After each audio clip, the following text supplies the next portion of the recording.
Hey, what's up guys? Today we got one E61 group coffee machine. So this kind of machine is pretty good machine, but it's very easy to got some fingerprint mark there.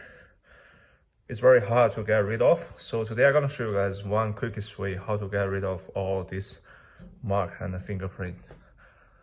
Let's do it. So how I do it, we buy this one, the silver polisher. This one is very easy to get. You can go in any place, very cheap, $9. So right now, let's do it. Okay, put on the tea towel, one tea towel.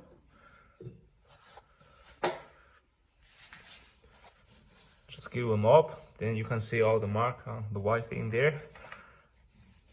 Okay, so right now is the magic time. Got another clean tea towel, give good clean.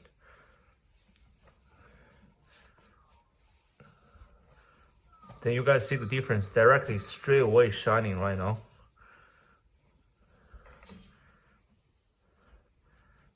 That's how you get the mark. There's some scratch there, then it's very hard to get rid of, but we need that polish. But for now, it's pretty good. There's no mark left on there. That's the way how you do it. Alright man, thank you man. If you guys like my video, make sure to subscribe my channel.